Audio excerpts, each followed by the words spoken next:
Hello! Welcome back to another video! I am filming my 2022 wrap-up stats video, like looking back at the year. I've already spoken about my favourite books of the year, but just like a whole look back at the year, and also talking to you about 2023 and what my reading goals are for the year ahead. So 2022 was a pretty successful reading year, I would say. I would say it was really a year that I kind of carved a bit more of my reading taste out for myself and saw that change and develop as it had started to in 2021, but it really went for it in 2022, and I'm hoping that 2023 that continues and my reading taste continue to change and develop. So I thought it would be fun to go through my Storygraph and my Goodreads, which are both slightly different to each other for a couple of different reasons. So we'll go through those. I'm going to do a screen share and show you all of it alongside as I talk about it, but I just thought this would be a fun way of looking over some of my stats. I'll also talk about some core pile stuff as well. I'll go through what all of that is when I get to it, but let's have a look at the books that I read in 2022. Okay, so we're going to look at Storygraph first. So Storygraph provides a little look back at your year, except I have some beef with Storygraph because this is not right. I read 106 books in 2022, and for some reason the last book that I read hasn't been grabbed by this report, which is really annoying because I did finish it a day before the last day of the year, so you'd have thought it would have included it. So we're going to take this with a pinch of salt because there should be 106 books in there, and my last book read should be Heap House by Edward Carey, and it bugs me that isn't on there because my first book of the year was Little by Edward Carey, and my last book of the year should also be by Edward Carey. I didn't do that deliberately as such. My mum bought me Heap House for Christmas and I ended up reading it as the last book I read of the year, which worked out poetically, except not for Storygraph. So 106 books read per year, or for the full year, sorry, and that was across 36,027 pages. Now I have only used Storygraph for 2022 to track my reading, so I don't really have anything to compare this to and look back on. So I don't know if that's like an average amount of pages for me, I have no idea, but it's a cool stat to have. Storygraph does this little thing where it's a mood map of your reading, and it shows you if the line goes down and darker, that's because it's a darker book, whereas when you read a lighter book, the line goes back up. So you can see where I started reading horror books, basically. In October I started reading a lot of horror books, and you can definitely see that in the dip. And also in March. I don't know what I was reading in March to make it go down so low, but yeah, in October I started reading more horror, more thriller, and then November and December I continued to read books like that, so that is where the dip came from. I'm kind of surprised by December because I did also read a lot of Christmassy books, which you'd think would be jolly and upbeat, but maybe not. Then there's this graph, which shows you how many books you read alongside the page count. Now, I'm not gonna lie, this hurts my head a little bit, but here it is. And I hit my reading goal. My reading goal was 70 books. Now, I've done something a little bit different with my reading goal for 2023, but we will go into that in a little bit. And I also hit my page goal. I had no idea what to set the page goal at because I've never done that before, so yeah, I didn't know. I can't remember what I set it for actually, maybe 30,000? This section pisses me off. So, the genres I spent the most time with in 2022. Fantasy, fine. Contemporary, thriller, mystery. Young adult is not a reading genre, and it totally throws these stats, and it bugs me, and I won't stop talking about it. Young adult is an age group of books. You can have a fantasy within young adult, you can have a thriller, a horror, a crime, a contemporary. Like, there's so many different genres that can be within young adult in the same way that something can be different within middle grade or with adult. So why are we putting it in as a genre Storygraph? Why? So I don't know what genre would have been in there if young adult wasn't. Maybe horror, I don't know. But fantasy is winning by far. I feel like I'm going to read less fantasy this year. I don't know, not deliberately, but a lot of the books that I'm really excited about aren't fantasy, which is weird for me because fantasy is always my most read genre. Contemporary, I feel like a lot of the books that were just set within a contemporary setting probably would go under that category and wouldn't necessarily, like, this is the thing with Storygraph, because it's picking up on one genre, it's not going to pick up on whether that was like a lit fit, for example, or something, I don't think. So I don't know how much of a pinch of salt to take with the stats for this, but it's still interesting to see. The longest, chonkiest book I read was 880 pages, and it was A Day of Fallen Night, and the shortest book was The Perfect Poo, which was 23 pages. If you saw my vlog week before Christmas, this bugged me and I wanted this gone, but as you can see, it's still here. I read it on a live show as a kind of jokey read that was suggested in the comments for me to read, and it was an experience and it's haunting me. So anyway, that was a thing. These are the kind of stats I find interesting, seeing the average length of a book that I read, so 342 pages are my average length, and it says I took about 7 days to finish each book, which I don't feel like I do. I normally tend to read a book within about 4 days or so, so again that kind of throws me, but I guess if it's averaging out then that makes sense. This stat, it's probably just plucked the first book that I read in a day, because I read quite a few books in a day, but this one's Assembly by Natasha Brown, which I think, yeah, must have read that in January 2022. It was a good book. It was a very short book, hence I was able to read it in one day. A social commentary type of book, definitely really interesting. And the book I spent the most time reading is 192 Days on a Life on a Planet, which is embarrassing because this book is now a go-to non-fiction recommendation that I will give to anybody who asks for one. I think everybody should read this book. It's fantastic. But it took me a while to read it, apparently. I think that's because I started it and then I didn't listen to it again for ages, and then I suddenly finished it all in one go. So if I was actually counting it properly, then I don't know if it would have actually been 192 days, but it's fantastic. The audiobook is brilliant. Don't let that be a reflection of it at all. It's just that I don't really pick up non-fiction as much as I probably should, and it does take me a bit longer to read it when I do because I just don't reach for it as often. The authors I spent the most time with, I'd kind of like to read more from like one author in this year. Maybe that could be one of my reading resolutions. It's like 3 books from Elle Kennedy is my most read. Elle Kennedy writes the Off-Campus series, and that's 4 books in that series, and I started that series in 2022 and read 3 of the 4. So that's why she's at the top spot. But I don't know, I'd maybe like to read like 4 or 5 of one author. Maybe Robin Hobb will be that author. I don't know if I want to cause myself that kind of pain. But we've also got Sarah Gran, who I actually read both of those books in December. So good. The book of the Most Precious Substance was just absolutely excellent, and also Come Closer, which I read in December as well. And then Grady Hendrix, who I am really enjoying, and I recently got for Christmas My Best Friend's Exorcism, so now I can read that one, which I'm excited about. And then this gives you my overall rating of 3.98, which seems lower than I was expecting, given that on my core pile most of my reads are coming out as like a 4 to 4.5, but okay, it is what it is. I clearly have been a hard rater reviewer this year, or last year I feel, because I didn't read many 5-star reads. I think it was like under 15, which is low for over 100 books read. So I would like to try and find more 5-star reads this year if I can. So these are the books that I rated 5 stars. It's just not many, is it? It's not many at all. I mean, they're all fantastic. That's a really small list. So yeah, those are my 5 out of 5-star reads. We've got some poetry, we've got some fantasy, we've got some literary fiction, we've got an art heist, Babel, fantastic, we've got historical fiction. There's a mix, but yeah, I would like more. I'd like more 5-star reads from 2023, please. So this is the breakdown. See, okay, I did rate mostly 4 stars. Can I click on that and see what that is? 29 books that we've got 4 stars.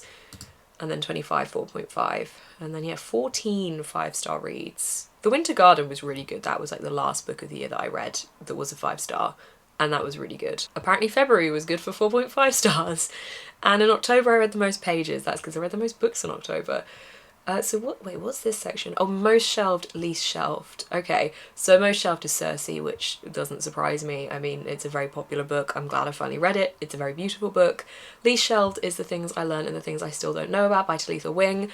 Go buy that book if you're watching this and shelf it on Storygraph, shelf it on Goodreads. It's a poetry collection, it's really beautiful. It's about that kind of in-between stage of growing up and going from being a young adult, a teen, young adult, to then an adult. And it's really beautiful and really poignant, and I really enjoyed it. And then we got highest rated, which is A Day of Fallen Night, which, oh, I guess, is that my highest rating? Or, oh, that is the highest rating on Storygraph. Okay. And I discovered 62 new authors apparently in 2022, which is kind of cool. 39 books were part of a series. I wonder how many series I actually finished. And I revisited 2 books. I'm not a big rereader, but the first book I finished in 2023 has actually been a reread, so maybe that's changing.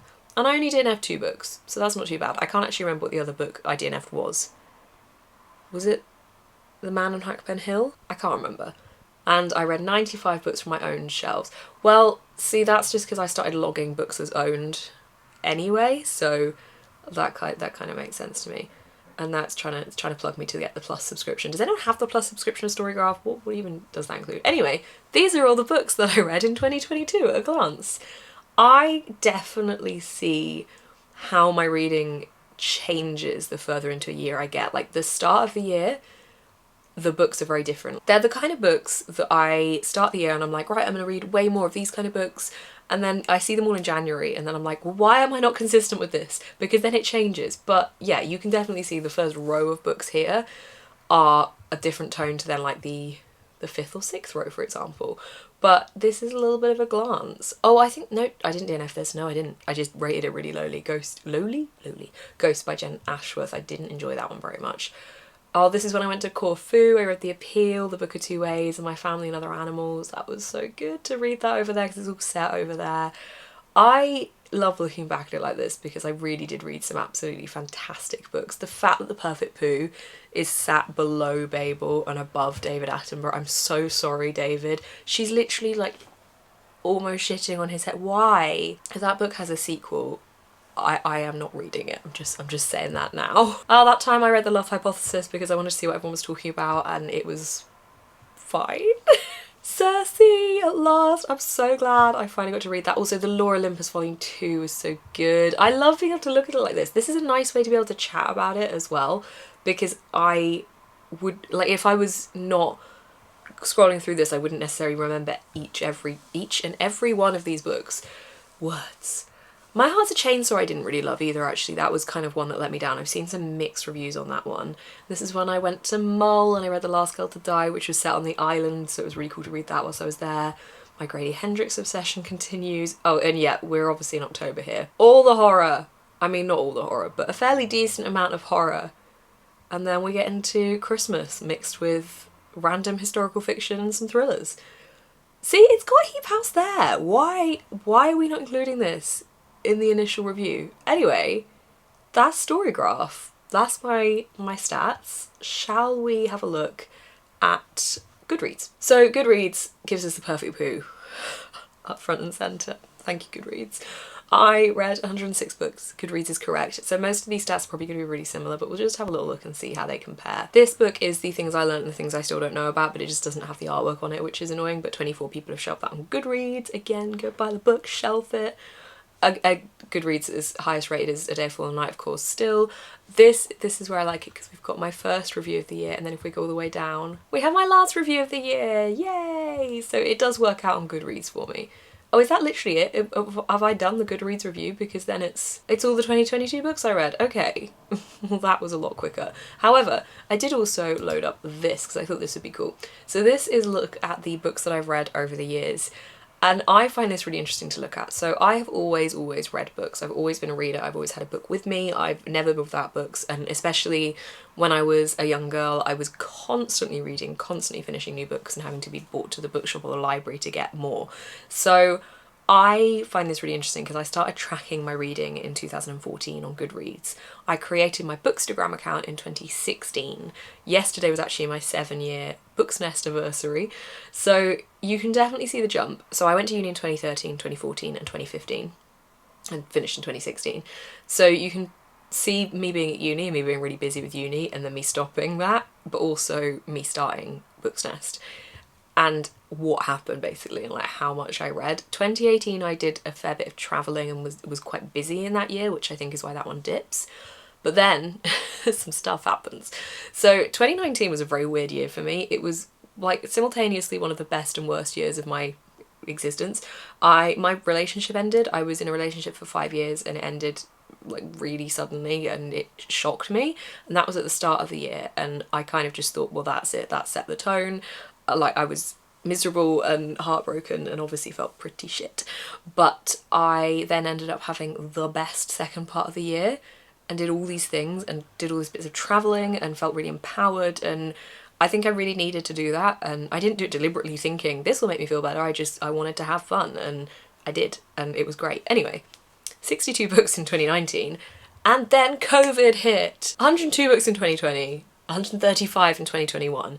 I moved out at the end of 2020, and I think you can tell that is obviously contributing as well to the fact that I've been able to sit down and read more. Not that I wasn't able to when I lived back with my family, but I literally am on my own all the time, so I can just do things on my own clock. And then, yeah, 135, which is the most I've ever read in a year in 2021, and 106 for 2022. I have read 2 books this year so far, but I haven't put my other one into Goodreads yet because I only just finished it about an hour ago. It was Ruth Where's the It Girl, and it was very good. So I find this very interesting to look at. I do also use Corpile, which is a rating system created by G from Book Roast, and it basically allows you to log every book you've read and be able to break down different parts about the book and give a review for that book based off of that, and it helps you like come up with a star rating. It's really good, and I love it as a catalogue. I'm not going to go through all of that because I think we'll just get lost in the stats, but I will go through a couple of highlights. Okay, we're back to full screen Beth now, so I'm still looking at my Corpile. There's a lot on it to share the screen. So I just wanted to give you some of my top moments from Corpile. So one thing I'm kind of annoyed at myself for looking at my Corpile, also sorry if I look over there, that's where Corpile is.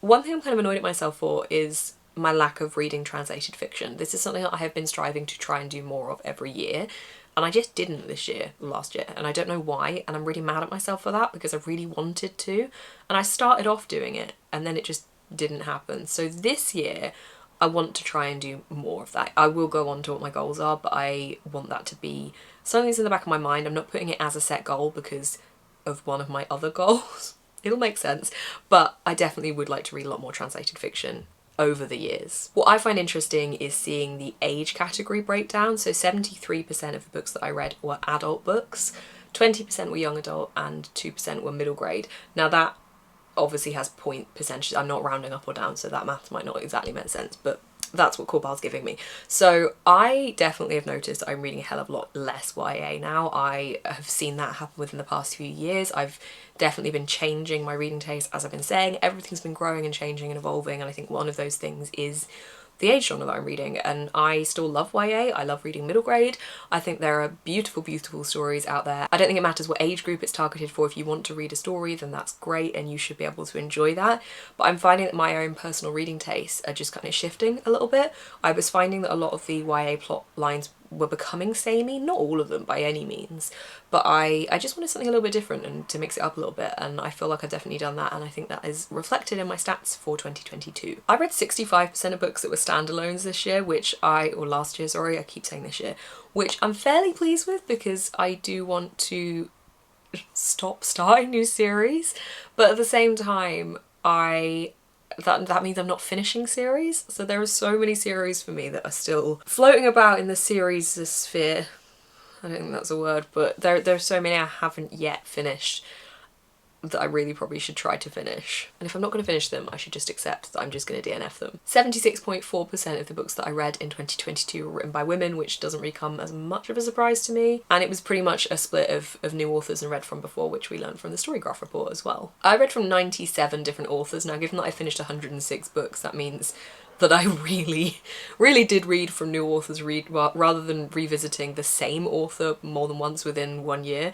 So again, that indicates that I really have not been finishing series this year. And my best reading months in terms of the books that I read 15 books in October, I read 13 in December and 11 in June. So those are definitely my best reading months. And I listened to the most on audiobooks in December. I listened to 40.5 hours worth of audiobooks. I didn't even feel like I listened to that. What was I listening to? Innocent Traitor by Alison Weir, definitely that. And the Ruth Where's the It Girl, I listened to a little bit of that in December, but that wouldn't have been logged in that Corpile. I don't know where those hours have come from, but anyway, fun. On to my 2023 reading goals. So I use Notion to track all of my planning elements, and I also have like a little bookshelf log thing on Notion, which took me a while. So Notion is a really, really great planning tool if you are somebody that would like to plan better in 2023. I would highly recommend it just to have a look at some YouTube tutorials. Not sponsored or anything, but I just really like it. And on Notion, I have tried to create a couple of general Books Nest goals, so where I'd like to see myself by the end of the year, and also pop in some reading goals. I stopped doing specific New Year's resolutions type of thing a few years ago when I realised that I was just creating them and just saying them and then never actually doing them. So having this approach and just calling them like goals and things that I'd like to achieve throughout the year instead does seem to just work a little bit better for me. So I have 4. The first goal I have is to read the books I really want to read. I know that probably sounds silly, but sometimes I feel like I can get swept up in the hype for something, or if a lot of people creating content around one specific book, I want to feel like I can join in with that and do that for my content. And I think that I have to sometimes have a word with myself and be like, what do you actually want to read? Like, what are the books that you're actually desperate to reach for versus the books that maybe you think you should be reaching for, or the books that lots of other people are talking about. And I think I sometimes have to remind myself that that hopefully is why people come to my video content and watch what I'm talking about. I definitely notice if I'm talking about a book within my content that isn't a very well-known book and isn't a very popular book, I notice that that content doesn't perform as well because people aren't getting it fed to them through the algorithm, because the algorithm isn't registering it as being this big thing that everyone's talking about. And I want those kind of books to be able to get more attention, and I want to be able to talk about like a mix of books and include ones that aren't always going to be really well known. And sometimes I definitely see that affects my content, and I think I have to remind myself to read those books anyway and read the books I really want to read. The next one is probably the biggest one that I've talked about recently, and that is read outside my comfort zone and explore new genres. I want to push myself with what I read, and I want to push myself because when I've done it in the past, or when I've allowed other people, like my mum for example, to pick for me what I read, I have found new favourites. I have found new genres that I love, I've found new plots and tropes, and things that I wouldn't have necessarily ever picked up in the past. So I want to kind of be guided by authors that I've loved, be guided by the books that are winning prizes in the awards, to just kind of dip my toe and to see what other books are out there. And then once I've established if that's something that I like the idea of, like one specific book, if I love that kind of genre, then I know I can dive further and have a little bit more of a look into that. So kind of tying in with the first one of reading what I really want to read, but also like discovering what that is as my reading tastes change. Number 3 is to read more own voices. I always want to be able to read more own voices, and I especially would like to read some more own voices that talk about scoliosis and hypermobility. These are both things that I experience, and I haven't really come across many books with that in them. I can't think off the top of my head of any books that talk about hypermobility. There are a couple that come to mind for scoliosis, but hypermobility I haven't really come across any, and I would like to read more, not just of that kind of own voices, but just generally more own voices, and I want to talk about more own voices within my content and just be able to completely expand my library to be as inclusive as possible and to be able to have as many different types of experiences and cultures and people's own lives as possible. My 4th and final reading goal is just to enjoy it. It's just to have fun. I know that my first reading goal was to enjoy what I'm reading, but just generally just to have fun. I have obviously got my TBRs for fiction reset in place each month, but also just acknowledging that that is all just guidelines. I know that I can just read whatever I want. If I'm reading one book and I want to start another one, just do that. I am somebody that creates rules in my head, and I have had to get out of the habit of doing that over the last few years, and I don't want to do that, and I have got out of the habit of doing that quite significantly since a few years ago, and I think sometimes that can apply to my reading, as silly as it sounds. So 2 days ago I really fancied rereading The Bridges of Madison County, which is one of my favourite books of all time. It's a very short, fleeting, beautiful book of an affair between a married woman and a photographer for the National Geographic, and it's just, oh, it breaks me, but it's stunning. And I just randomly thought, I want to read this book. I was listening to a piece of music, it reminded me of the book, and I read the book over a day. And like, it wasn't on my TBR, I was reading another book, but that was fine because I'm just reading for the fun of it. I'm not setting reading goals this year for like the amount of books I want to read in 2023. I have put 1 book as my goal on Goodreads. I have never done this, and I might change it. I was deliberating, so I set my goal as 70 books for 2022, and I was deliberating setting it as 50 because I knew I wanted to read chunkier books this year, setting it as 70 again, setting it as like 72, so it was a small increase, or going up 80 because I had increased it by 10 books from the year before. And I was literally thinking about it for 2 whole days. I thought, why am I doing this? Like, just set it as 1. Why does it matter? Like, if I end up reading 100 books, then that's great. But it really doesn't matter, and I don't want that pressure because I'm reading because I enjoy it, and I don't want that there. I'm a competitive person, and I think that does play into it a little bit for me, and I think I had to drop that. So I'm going to see how that goes this year. It might be like it doesn't make any difference at all, but I thought I would give it a go. So far I'm feeling good about it. I'm feeling excited about my reading. My first book of the year is under my belt. My second book of the year is also under my belt. I'm currently reading actually The Blinds, which is a book that I spoke about in my recent book haul that is not live by the time you're watching this. There's a book haul coming. This is really interesting and one that my mum got me for Christmas, so it's a really good start to the year. Of course, I'll talk about all these books in my wrap up for January, but that is a look at my 2022 reading stats and my 2023 reading goals. I hope this video has been interesting and not completely boring because I'm just talking stats, but I really love stats. So hopefully you've enjoyed this. Somebody commented on one of my videos like last week or a few weeks ago saying that I explain too much.